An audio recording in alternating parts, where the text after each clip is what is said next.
नमस्कार, आप देख रहे हैं बात देवभूमि की। मैं हूं आपके साथ सचिन चौहान।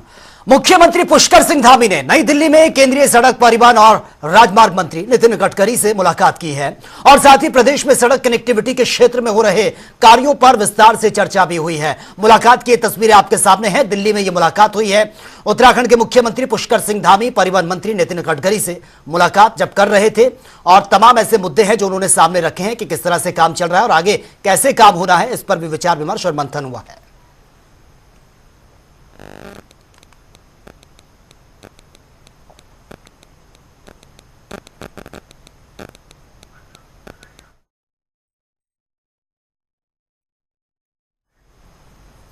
और उत्तराखंड में बीजेपी ने एक बार फिर से 5 लोकसभा सीटों पर जीत दर्ज कर ली है। 2024 लोकसभा चुनाव में कांग्रेस पार्टी को हार मिलने का सबसे बड़ा कारण टिकट बंटवारा यह माना जा रहा था और पार्टी के प्रदेश अध्यक्ष करण माहरा ने बड़े नेताओं को टिकट मिलने पर नाराजगी जताई है। तो वहीं पूर्व मुख्यमंत्री हरीश रावत ने अपनी प्रतिक्रिया देते हुए पार्टी के फैसले पर नाराजगी भी जाहिर की है।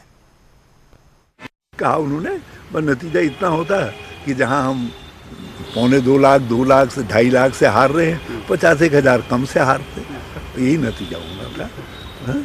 क्योंकि इन वोटिंग पैटर्न का आप अध्ययन करिए, तो आप उस पैटर्न को अध्ययन करने के बाद आपको ये लगेगा कि कोई न कोई कुछ चीज़ें ऐसी हुई हैं जिसके कारण हमने पर्वतीय लोगों का विश्वास खोया है। पहाड़ों का विश्वास हम पर इस चुनाव में नहीं जमा है।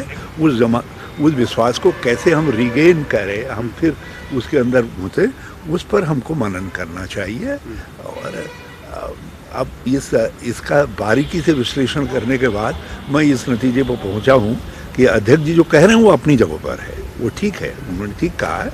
40-50 हजार का अंतर जरूर पड़ता है।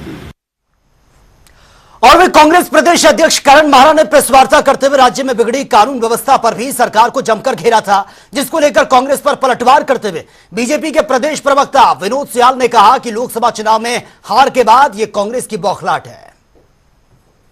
कांग्रेस पार्टी एकदम बौखला चुकी है इस लोकसभा चुनाव की हार के बाद, और कांग्रेस पार्टी के प्रदेश अध्यक्ष का बयान अनर्गल प्रलाप है। मुझे लगता है कि वो माननीय पुष्कर सिंह धामी जी की लोकप्रियता और भारतीय जनता पार्टी के बढ़ते हुए ग्राफ को देखकर और नरेंद्र मोदी जी के नेतृत्व में तीसरी बार सरकार बनी है, इन सब चीजों को पचा नहीं पा रही है। वो एक रचनात्मक विपक्ष की भूमिका नहीं निभा पा रही है। वो केवल आरोप के लिए आरोप लगा रही है। उत्तराखंड राज्य के अंदर कानून व्यवस्था एकदम नियंत्रण में है। जो भी अपराधी हैं उनको तुरंत पुलिस गिरफ्तार कर रही है, अथवा मुठभेड़ में भी कई स्थानों पर जो शातिर अपराधी थे वो मुठभेड़ में मारे भी गए हैं। और कोई भी ऐसी घटना नहीं है जिसमें कोई भी आरोपी बाहर घूम रहा हो। बाकी मामला न्यायालय में विचाराधीन है और निश्चित रूप से जो भी मामले हैं उन्हें सख्त से सख्त सजा दिलवाने के लिए सरकार कटिबद्ध है। मेरी करण महाराज जी को सलाह है कि उत्तराखंड राज्य की छवि को देश के अंदर और विश्व के अंदर इस तरह से खराब करने का वो प्रयास न करें। अच्छा रहेगा कि वो रचनात्मक सुझाव सरकार को दें। और वहीं एस्ट्रो टूरिज्म को लेकर पर्यटन विभाग लगातार कड़े प्रयास कर रहा है और मसूरी के जॉर्ज एवरेस्ट के बाद अब रुद्रप्रयाग में एस्ट्रो टूरिज्म की तैयारी यहां पर यह की जा रही है। और इस बात को लेकर पर्यटन मंत्री सतपाल महाराज ने कहा कि रुद्रप्रयाग में एस्ट्रो विलेज ये बन रहा है। मसूरी का जॉर्ज एवरेस्ट पर्यटन का यह केंद्र माना जाता है, जहां पर भारी संख्या में पर्यटक यहां पर पहुंचते हैं। लोग इस समय रुद्रप्रयाग में कर रहे हैं, वहां पर बना रहे हैं एक एस्ट्रो, वहाँ पर विलेज बन रहा है। और आप जानते हैं जॉर्ज एवरेस्ट हमारा बहुत ही आइकॉनिक स्टेशन है, केंद्र है। लोग वहाँ देखने जा रहे हैं, बहुत सा ज्ञान वहाँ से प्राप्त होता है। आप भी देखने गए होंगे तो बहुत अच्छा वहाँ पर है। और हम चाहते हैं कि जो हमारे पहाड़ों की चोटियाँ हैं, जैसे देवप्रयाग के अंदर वहाँ पर गुरु जी का एक ज्योतिष पीठ थी, तो वहाँ से वो टेलीस्कोप लगा के तारों को देखते थे। तो काफ़ी लोगों ने आपके कार्तिकेय स्वामी में भी वहाँ टेलीस्कोप लगा है, मैंने देखा है। तो काफ़ी लोग इसको बढ़ा रहे हैं। तो एस्ट्रो टूरिज्म हमारा बढ़ रहा है, इसके कार्यक्रम भी हम कर रहे हैं। एमडीडीए के जरिए राजधानी देहरादून में मलिन बस्तियों पर बुलडोजर चलाए जाने पर वहां के जो लोग हैं लगातार सरकार की इस कार्रवाई पर सवाल भी खड़े कर रहे हैं। और वहीं इस पर धर्मपुर से बीजेपी के विधायक विनोद चमोली ने कहा कि इस अभियान को मलिन बस्तियों के विरोध में नहीं देखा जाना चाहिए, क्योंकि एनजीटी के कारण हाईकोर्ट ने जो आदेश दिए हैं उसके अनुसार ही ये उचित कार्रवाई की जा रही है। वहीं दूसरी तरफ कांग्रेस के प्रदेश अध्यक्ष करण मारा ने सरकार पर सवाल खड़े करते हुए कहा, अगर एनजीटी की बात की जाए तो कई अमीर लोगों के रिजॉर्ट बने हुए हैं, उन्हें क्यों नहीं तोड़ा गया, बल्कि गरीब लोगों को परेशान करने का काम किया जा रहा है। ने पहले एक बात कही है कि इस अभियान को मलिन बस्तियों के विरोध में अभियान नहीं देखा जाना चाहिए, क्योंकि जनरल कोई अतिक्रमण हटाओ का अभियान नहीं चल रहा है, बस्तियों पर नहीं चल रहा है। ये एनजीटी के कारण जो हाईकोर्ट ने आदेश किए हैं उन लोगों को चिन्हित करके उन पर कार्रवाई चल रही है और इसकी बाकायदा जांच पड़ताल हुई है। अभी काठ बंगला क्षेत्र में गब्बर सिंह बस्ती में भी इसी प्रकार की कार्रवाई चल रही थी। एक महिला की मौत भी दुर्भाग्यपूर्ण रही, वहां पर हुई है। और उसके बाद मैं देख रहा था कि वहां पर दोबारा से फिर जांच हो रही है। तो हम लोग ये सुनिश्चित कर लेना चाहते हैं कि 16 से पहले के जो लोग हैं उन पर कोई कार्रवाई न हो। हालांकि हम इन कार्रवाइयों के बहुत पक्षधर नहीं है, लेकिन कठिनाई यही है कि हाईकोर्ट के आदेश है और हाईकोर्ट के आदेशों से ऊपर कोई सरकार नहीं होती है, ना ही कोई व्यक्ति हो सकता है। उन आदेशों का पालन करना होता है, लेकिन पूरी छानबीन करने के बाद जो लोग 16 के बाद के लोग हैं उन्हीं पर कार्रवाई हो रही है। कैसे बसासत हुई? क्या तब प्रशासन को चेतना नहीं चाहिए था? और जहां तक एनजीटी इत्यादि की बात करते हैं तो पुलिस का इतना बड़ा जो ऑफिसर्स कॉलोनी बनी है स्पना नदी में, वो कैसे बन गई? विधानसभा कैसे बन गई? अनेकों अमीर लोगों के रिजॉर्ट बने हुए हैं जिसमें अतिक्रमण भी है और चीजें भी हैं, उनके रिजॉर्ट में तोड़ डाले, गरीबों को बेघर किया जा रहा है। और कई तो ऐसे हैं जो ठीक ठाक हैं, जिनके पास 14 के 15 के भी कागजात हैं, लेकिन उनके घरों में भी किसी नेता के कहने पर डोजर चलाया जा रहा है। एक पार्षद है जिनकी संपत्ति में इस तरीके का कार्रवाई एक नेता के कहने पे की गई है। तो निश्चित ही ये दुखद है। कांग्रेस ने हमेशा लोगों को बसाने का काम किया। और वे जोशीमठ में हुए भूस्खलन से हर कोई वाकिफ है। हालांकि अभी भी दरारें जो हैं वो अभी तक भरी नहीं हैं। ड्रेनेज सिस्टम दुरुस्त नहीं होने से बारिश का जो पानी है पहाड़ के भीतर जाने से खतरा और भी ज्यादा बढ़ गया है। इसके अलावा 14 पॉकेट ऐसे हैं जहां पर खड़े 800 से अधिक जर्जर भवन पहाड़ पर ये भार बनकर बने हुए हैं और साल भर गुजर जाने के बाद भी मानसून दस्तक देने लगा है, लेकिन अभी तक पहाड़ की स्थिरता के लिए कोई ठोस कदम सरकार की तरफ से नहीं उठाया गया और इसी को लेकर अब विपक्ष सरकार को घेरता हुआ नजर आ रहा है। लगभग 2 साल हो गए हैं। जोशीमठ का दर्द सरकार समझने का नाम नहीं ले रही है। जब जोशीमठ के घरों में दरारें आई थी तब सरकार ने कहा था कि सभी का जो है पुनर्वास होगा, सबको उचित मुआवजा दिया जाएगा, लेकिन अभी तक जो है पुनर्वास की कोई भी योजना जोशीमठ के लोगों को नहीं बताई गई है। कोई भी मुआवजा जो है पूरी तरह से सेटलमेंट नहीं हुआ है और लोग मजबूरी में उन्हीं दरार वाले घरों में जो है रहने के लिए मजबूर हैं। आखिर वो अपने बच्चों को लेकर के जाए तो कहाँ जाए? आखिर जो है जोशीमठ की पीड़ा को नज़रअंदाज क्यों किया जा रहा है? हम सरकार को लगातार चेतावनी और जगाने का काम कर रहे हैं कि जोशीमठ का समुचित ट्रीटमेंट कीजिए। वहाँ जो है जिनको पुनर्वासित किया जाना है उनका जो है पुनर्वास कीजिए, जिनका मुआवजा सेटलमेंट होना है उसका मुआवजा सेटलमेंट कीजिए। बद्रीनाथ और मंगलौर विधानसभा उपचुनाव को लेकर बीजेपी ने स्टार प्रचारकों की जो लिस्ट है वो जारी कर दी है। वहीं कांग्रेस का यह कहना है कि उनके लोकल क्षेत्रीय नेता ही उनके स्टार प्रचारक के रूप में काम कर रहे हैं। लोकल क्षेत्र नेता भी यही अपने आप में हमारे स्टार प्रचारक हैं। हम भारतीय जनता पार्टी की तरह नहीं है जो मोदी जी के नाम पर यहाँ जीत जा रहे हैं। हम लोगों के लोकल नेता जो हैं क्षेत्र की समस्याओं के साथ हर वक्त जुड़े होते हैं, तो वो अपना प्रचार क्यों नहीं कर सकते? वो अपने प्रचार में जा सकते हैं और हमारा क्षेत्रीय नेतृत्व तो अपने आप में क्षमता रखता है जाने की, बोलने की, उन्हें सब पहचानते हैं, तो वो जा रहे हैं और प्रचार कर रहे हैं। और निश्चित ये कैंडिडेट को कहा गया अगर उन्हें किसी स्टार प्रचारक की आवश्यकता है तो बताएं, उन्हें जरूर स्टार प्रचारक मिलेंगे। मंगलौर में कांग्रेस प्रत्याशी के वाहन के चेकिंग करने से कांग्रेस प्रत्याशी काजी निजामुद्दीन काफी भड़के हुए नजर आए, जिसके बाद उन्होंने मंगलौर कोतवाली पहुंचकर पुलिस कर्मियों को काफी खरी खोटी भी सुनाई है, जिसका वीडियो अब सोशल मीडिया पर बहुत तेजी से वायरल ये हो रहा है। और इस दौरान काजी निजामुद्दीन ने सरकार पर उत्पीड़न करने के आरोप भी लगा दिए हैं। जो गाड़ियां चेक हो रही हैं, ये सारी पुलिस जबरदस्त पुलिस यहाँ लगा रखी है, नाकाबंदी। पीछे बसपा कार्यालय है, उसकी चेक उसको नहीं रोका जाएगा। सेंट्रम होटल में बढ़ाना रुका हुआ है, लाखों रुपए रोज वहां खर्च हो रहे हैं, करोड़ों वहां से वो खर्च कर रहा है। उसकी कौन चेक कर रहा है? उसकी मुझे सुबह दोपहर शाम मुझे चेक कर रही मेरी गाड़ी, आते जाते मेरी गाड़ी चेक हो रही है यहाँ पर। फ्री एंड फेयर इलेक्शन कहता है चुनाव आयोग, इक्वल फेयर, सबको बराबर मौके मिलेंगे। ये मेरी गाड़ियों की आते जाते चेकिंग करनी मेरे ऊपर तैनात। पोलिंग वाले दिन क्या हरकत करेंगे ये? मंगलौर उपचुनाव में सभी दलों के प्रत्याशियों ने प्रचार प्रसार तेज कर दिया है। एक तरफ जहां बीजेपी के बड़े नेताओं ने भी मंगलौर में डेरा डाल दिया, तो वहीं कांग्रेस भी इस सीट को जीतने के लिए कोई कसर नहीं छोड़ना चाहती है। आपको बता दें कि गुरुकुल नारसन में आयोजित किसानों की एक महापंचायत ने कांग्रेस प्रत्याशी काजी निजामुद्दीन को अपना समर्थन देने की घोषणा की है।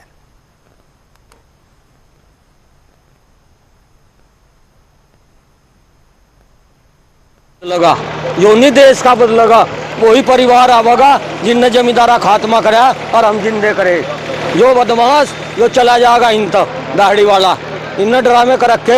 सबसे ज्यादा शोषण हमारी जात का कराया इन 32 आदमी हरियाणा में गोलियों तो मारे और एक बच्चा मारा। तानाशाह है जो तानाशाह है जो चलने वाला नहीं है।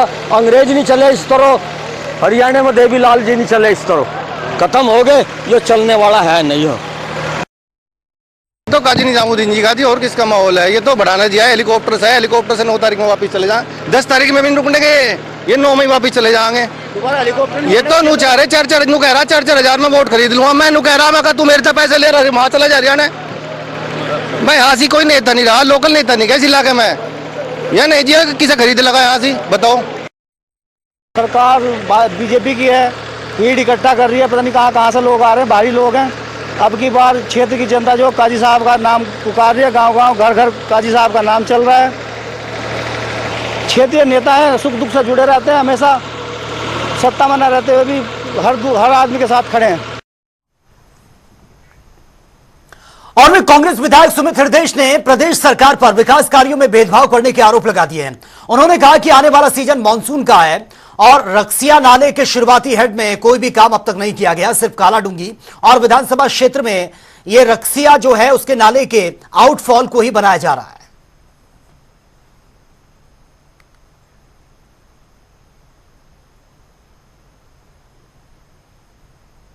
कि एक तो 2 चीजों पर निर्णय लिया है हमने कि हल्द्वानी में कुछ क्षेत्र में, एक लिमिटेड क्षेत्र में, माननीय मुख्यमंत्री जी की भी इसमें उनका एक्सपेक्टेशन है, हम अच्छा प्लांटेशन कराएं। बहुत बड़े पेड़ों का हम नहीं करना चाहते, लेकिन क्रीपर्स का, ऐसे क्रीपर्स हैं, ऐसी लताएं हैं जो साल भर रहती हैं, उसका प्लांटेशन हम करवाएंगे और हॉर्टिकल्चर डिपार्टमेंट के माध्यम से होगा। सिमिलरली एक पायलट बेसिस पे बहुत ही अच्छा ओपन जिम किसी पार्क में एस्टैब्लिश हम लोग कराएंगे। नगर निगम के कुछ प्रस्ताव थे सड़कों के, सामुदायिक भवन के, वो हम लोगों ने पास किए हैं। एक इस बात पर निर्णय लिया है कि पूर्व में जो स्वीकृतियां प्राधिकरण ने दी हैं, चाहे वो ग्रुप हाउसिंग की हो, चाहे बड़े कॉमर्शियल एस्टैब्लिशमेंट्स के, उसमें मॉल वगैरह भी होते हैं, इसमें अनिवार्य शर्त होती है कि वो अपना रूफ वाटर हार्वेस्टिंग करेंगे। गर्मी में बिजली पानी की जो दिक्कत हल्द्वानी वासियों ने झेली वो तो झेली। अब मानसून आ गया है, रकसिया नाला और कलसिया नाला जो इनका हेड है, जहां से शुरुआत होते हैं, डम्बा डूंगा हो गया, काठगोदाम हो गया, वहां आपदा की दृष्टि से कोई कार्य नहीं हुआ है। तो आपदा को रोकने में क्या इन अधिकारियों ने काम करा? इन्होंने नीचे कालाडूंगी विधानसभा में, जहां पे वो निकलता है रकसिया नाला, वहां पे तो कार्य कर दिया है। लेकिन ये जो क्षेत्र हैं जहां पिछले वर्ष घर भी बह गए थे और गरीब लोग परेशान हुए थे, वहां पे इनकी ना दया है ना दृष्टि है। ये सीधे सीधे हल्द्वानी विधानसभा के साथ पक्षपात है। जनता धीरे धीरे इसका जवाब देगी। विधानसभा उपचुनाव के चलते हरिद्वार पुलिस ने पैरामिलिट्री फोर्स के साथ फ्लैग मार्च निकाला। आपको बता दें कि कस्बा मंगलोर के पठानपुरा, मलकपुर, भंडा चौक समेत तमाम जगहों पर पैदल मार्च किया गया और इस दौरान स्थानीय जनता को पुलिस प्रशासन का सहयोग करने की अपील भी की गई है। साथ में यह भी बताया गया कि किसी भी प्रकार की ना तो कोई अफवाह फैलाई जाए और ना ही किसी अफवाह पर ध्यान दें।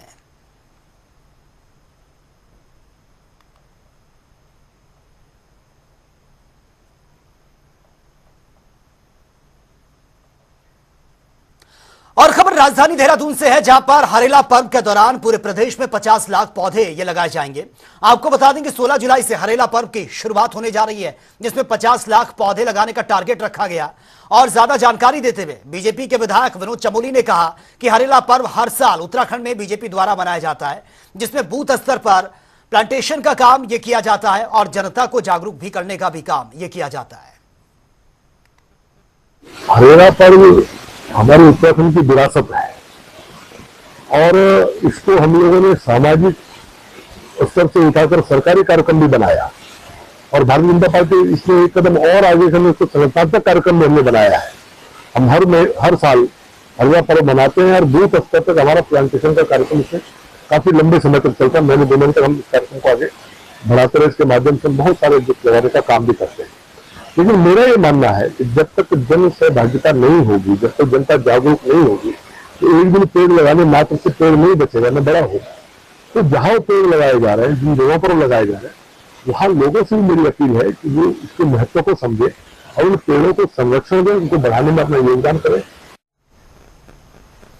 और वे रुड़की में बुध बाजार को निःशुल्क कराने की मांग को लेकर समिति के सदस्यों ने भूख हड़ताल ये शुरू कर दी है और इस दौरान समिति के पदाधिकारियों ने विभाग के खिलाफ जमकर नारेबाजी की है। समिति के अध्यक्ष रजनीश सैनी ने विभाग पर गंभीर आरोप भी लगा दिए हैं।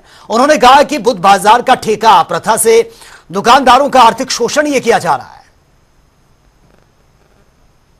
मैं पिछले कोई 1990 से बाजार लगा रहा हूँ। पहले बाजार ही मैन बाजार में लगता था, नहर के किनारे पे लगता था और फिर बोट क्लब पे लगता रहा है बाजार। और जिसमें हमारे पहले जो कांडपाल जी आए एसडीएम साहब, वो हमारे को फ्री बिठा रहे थे। फ्री में उन्होंने हमारे को इधर नहर के किनारे पे बिठाया, ये जगह सुनिश्चित कर दी। कोरोना काल के बाद हमारी ये स्थिति आ गई है कि सरकार की कि हमारे माननीय मोदी जी ने गरीब रेडी पटरी वालों के लिए लोन भी सैंक्शन करे हैं कोरोना काल के बाद। और जिसमें जिन लोगों के पास कारोबार नहीं चल रहे तो उनका कारोबारी स्थिति बहुत हताश हुआ है। अपनी जीविका चलाने के लिए आदमी को बहुत संघर्ष करना पड़ रहा है इसके लिए। और जो है सरकार ने जो 10,000 या 20,000 रुपये का जो लोन करा है हम लोग हमारे कुछ व्यापारी भाइयों पे, वो लोन भी अभी तक है जिसकी किस्तें भी अदा नहीं हो पा रही। परेशान हो रहे हैं, अब 2-4 दिन से ज़्यादा परेशान हो रहे हैं और हमें दुकान लगने देते हैं और हमारा पलंग उठा कर फेंका जाता है और कुछ मतलब कुछ समझ नहीं आ रहा क्या पुराने कपड़ों का काम करते हैं कि दुकान लगा है, मतलब दुकानों बैठने नहीं देते कि यहाँ से दुकानें खाली करो, पलंग पलट देते हैं हमारा बाजार और दुकान में पैसे मांगते 200-300 रुपये हम कहाँ से दे। बच्चे बीमार हैं, हम महिला खुद बीमार रहती है, परेशान रहती हैं, फिर भी हमारी कोई सुनवाई नहीं है। बच्चे को देखे घर में कि बुढ़े आदमी को देखे कि अब दुकान लगाने आए, यहाँ से मना करते कि दुकान नहीं लगाओ। चल रहा और आज हमें तीसरा दिन जो शुरू हो गया।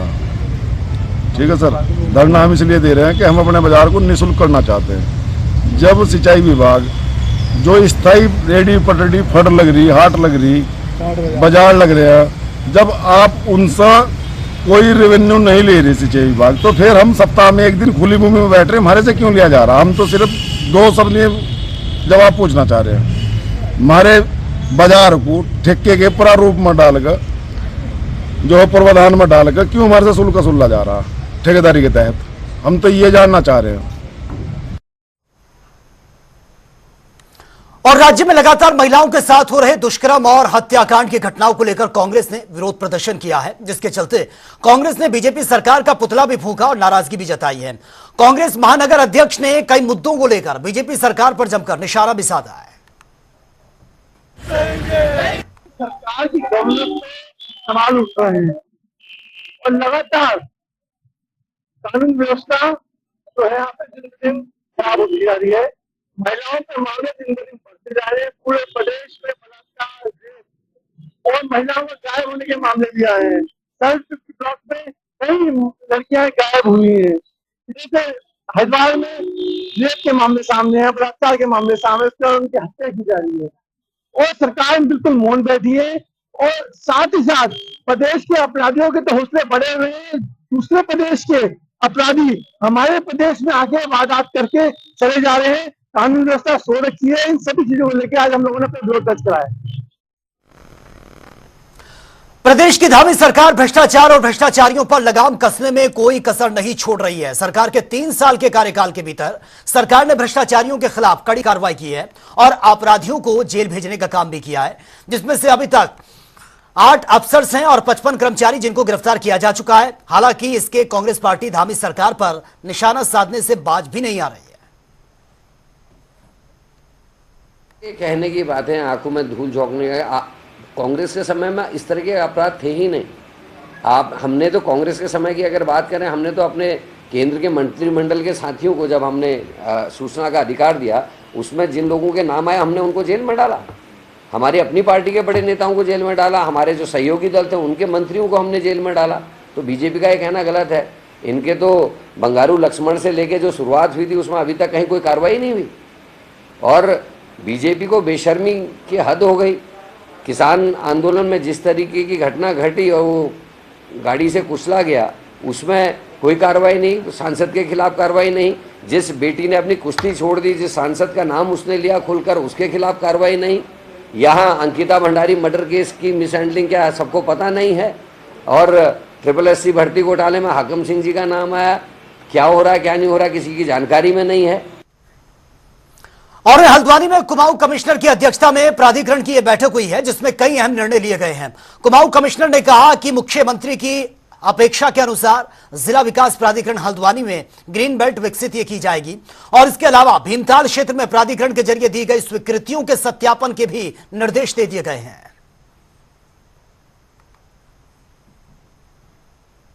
उत्तराखंड में भारी बारिश का अनुमान जताते हुए मौसम विज्ञान ने ऑरेंज अलर्ट जारी कर दिया है मौसम विभाग की तरफ से, जिसके चलते अब पुलिस कमिश्नर्स ने अधिकारियों को जरूरी इंस्ट्रक्शन भी दिए हैं।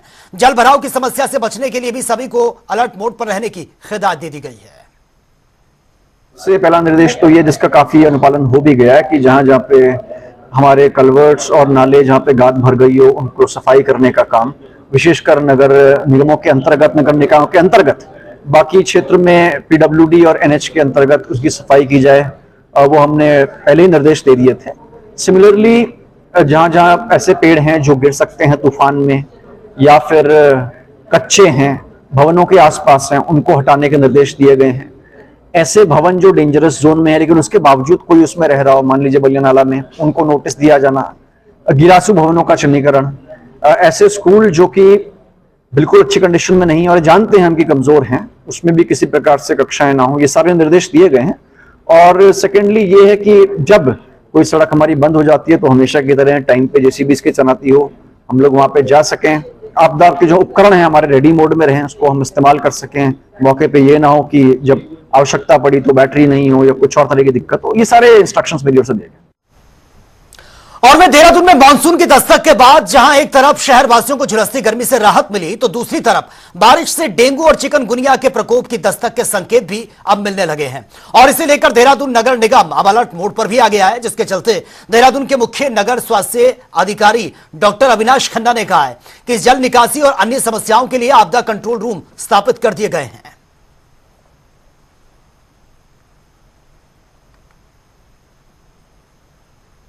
दिवसों से जो है मौसम में अचानक जो है तापमान में गिरावट आई है तथा वर्षा भी जो है लगभग जो है मानसून आने की पूरी उसमें द्वार पे खड़ा है, जिस कारण से जो है हम लोग पूर्व की भांति जो है इंटेंसिटी बढ़ा दी गई है। उसमें ये हमने अपना आपदा कंट्रोल रूम भी स्थापित कर दिया गया है जल निकासी हेतु और अन्य समस्याओं के लिए, तथा साथ ही साथ जो है हमारा जो लार्विसाइडल का छिड़काव है वो भी अब हम लोगों ने जो है 5 ट्रैक्टर ट्रॉली के माध्यम से जो है हमारे स्प्रिंकलर्स के माध्यम से वो किया जा रहा है। और साथ ही साथ जो है फॉगिंग का कार्य, जो 6 बड़ी मशीनें हैं उसमें से अभी हमने 3 कार्यरत रखी हैं।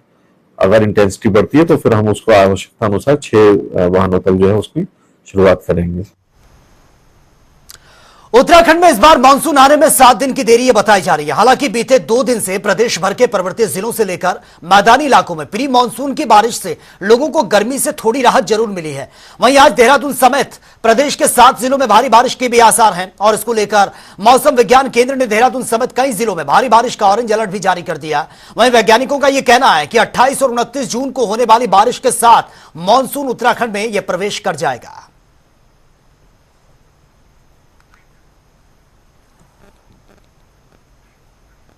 तो फिलहाल इस बुलेटिन में मेरे साथ इतना ही, लेकिन तमाम खबरों के लिए आप बने रहिए जनता टीवी के साथ। नमस्कार।